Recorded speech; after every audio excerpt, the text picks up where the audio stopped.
How's it going, Top Forest TV? My name is Jack and welcome to my review of Nottingham Forest versus Sheffield United at Bramall Lane.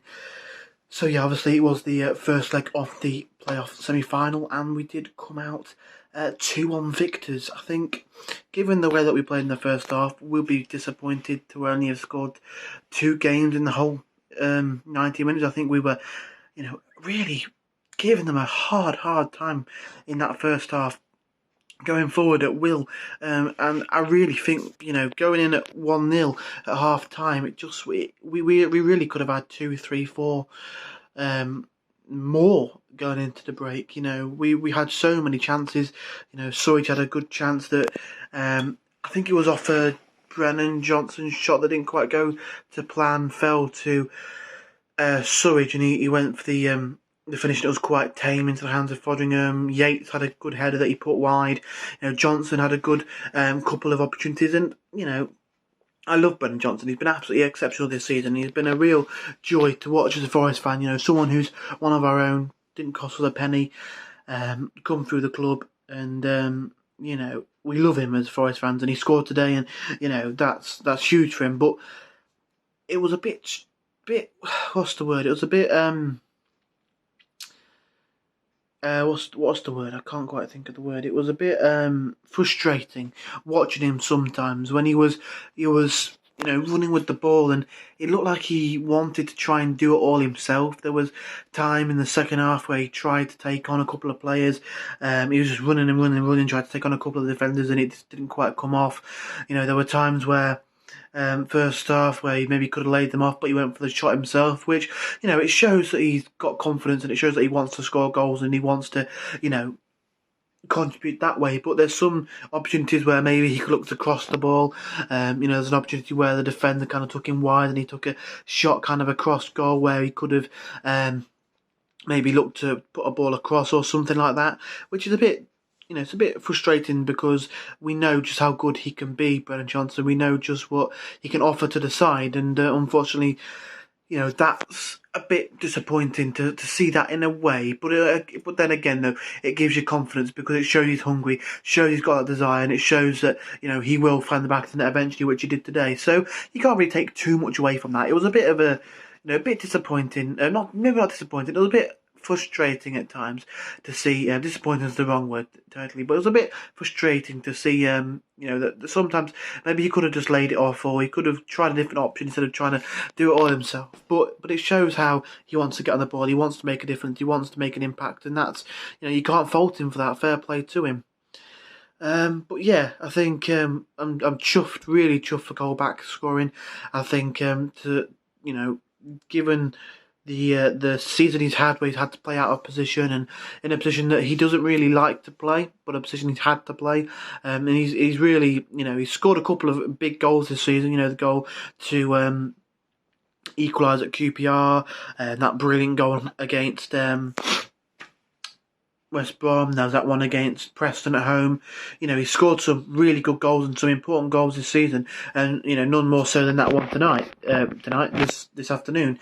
It was unfortunately for him, and it's a little bit sad to see as he was one of my favourite players at the time when he was at Forest. Ben Osborne with a slip, and in the past, I don't really mind too much about that, but it is a little bit there to feel sorry for Osborne, but he don't play for us anymore, so really at the end of the day it doesn't matter too much. He slipped and Colback was there to finish off Zinkernagle's chance, and that's another frustrating thing about Zinkernagle. He's really good, don't get me wrong, he gets in some brilliant positions, but there's been so many times this season where he should have scored and he just didn't. You look at Arsenal at home in the Cup.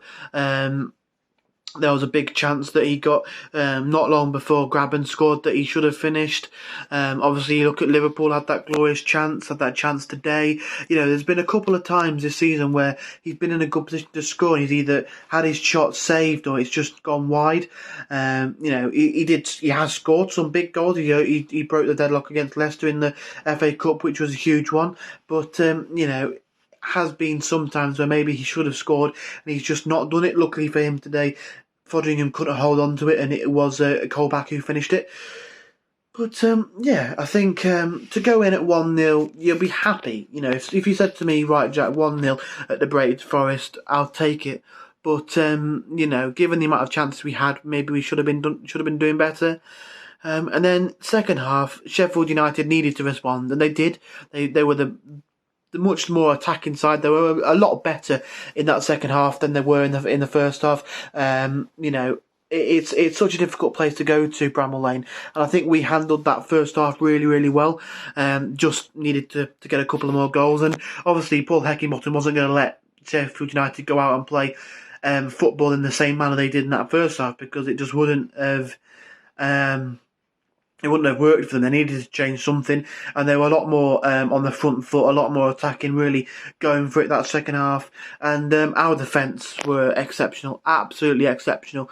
Cook, Worrell, McKenna, brilliant. I mean, shout out to Joe Worrell. He got a yellow card sort of fairly early on in that first half, and you know, played the game exactly how he would have done on a yellow card as he would have done without one. He was a colossus at the back today, really throwing himself in front of every ball, just making sure that nothing got past him. Steve Cook did that. He was just flinging himself across the box to stop shots, to, you know, put the ball behind for a corner and that sort of thing. He was magnificent. McKenna, again, excellent. You'd love to see that. You know, we've got such a solid back three now. The addition of Cook, I don't think we really realised how massive that signing would be when he came in. I think obviously a lot of us knew how good he was, and I was really excited for the signing because, you know, I think we needed a bit of experience at the back, someone who can, you know, help Worrell a little bit. You know, as Worrell is kind of only young. He's only about 24, 25, and to have the captain's armband on his or strapped to his arm. Where else is it going to be? Captain armband on his leg. But no, I mean, having the captain's armband for a lot of the season with Graben being injured, he needed that person next to him just to give him that experience, help him to coax him through a bit. And you know, I don't think we really realised how big it would be. And that signing, he's been absolutely exceptional. You know, that back three have been wonderful this season. McKenna, you know, in the air, exceptional. Worrell, you know, he's good with the ball at his feet as well as being a good defender. Cook just does whatever he can. He just does whatever it takes to make sure the ball doesn't go past him. He was unbelievable. You know, that second goal was perfect timing. You know, we had to defend for a long period in that second half. We were under the cosh, but then brilliant pressing from Worrell, from Lolly, another Joe. Brilliant pressing from him. His shot was saved, and then either saved or blocked, I can't remember. But grabbing the follow-up was Brennan Johnson. And, you know, like I say, he deserved that, I guess you could say, because of how much he tried and just kept going. But I think, you know, to get that goal for him was huge. A lot of fans, I know he probably hasn't seen it himself, but a lot of fans are saying that he always goes missing in big games. So to get that goal, you know, and in a significant game for him, really, because there were disappointments for his dad the last time Forest played at the Bramall Lane in a playoff semi-final. So to have a positive moment from that is big for him and his family. So I'm really pleased for that. And then, you know, unfortunately, we did have to concede through Jack Robinson at the end there, former Forest player. I would have felt a lot more confident going back to City Ground with a 2-0 lead, but still going back with a 1-0 lead is still massive. 1-goal lead is still massive, you know. Okay, we've been in situations where we were 2-0 up in the playoff semi-final first leg and lost it. You know, you look at Yeovil, but I think this time we're a different side. And I saw a stat early on which really summed it up for me, and it was something that I didn't realise, but something that makes me a lot more confident now. And I know it's the playoffs, so this probably won't even matter, pardon me, but it makes it a little bit better for me. I think in 2022, we've only conceded something like 5 goals at home, and scored something like 29, I think it was. I think the stat said. So if Sheffield United come to Forest and win by 2 clear goals with no reply, then they deserve to get to Wembley. You know, it's that big. You know, we're 8 games unbeaten at home in the league. We're on a massive run. We're so solid at home that you know, I think if if they beat us by 2 clear goals, then fair play, they probably deserve it. You know, it's kind of like that.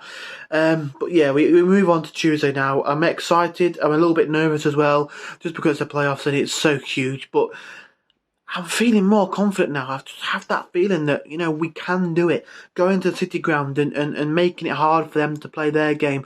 You know, playing our game exactly how we want it to play, dictating the game to them and things like that. I think it's going to be huge, and I'm really looking forward to it. Bring on Tuesday evening. Yeah, I think we can do it. I've just got that feeling. I think we're going to do it. But yeah, man of the match for me, I'm going to have to give it to Steve Cook. Man just threw himself in front of everything. He was exceptional. He was outstanding today. But yeah, if you did enjoy this video, smash the like button, subscribe if you are new to Talk Forest TV. Also, I think it was brilliant to see Keane Davis back on the football pitch. You know, a player who'd been out for so long, and to have him back is fantastic. So yeah, hopefully we can see him feature a bit more on Tuesday. But yeah, like I say, if you did enjoy this video, smash the like button, subscribe if you are new to Talk Forest TV and you haven't already. Let us know down in the comment section down below. What you thought of the game, who your man of the match was, and that sort of thing. And come on, you heard. Let's go to Wembley.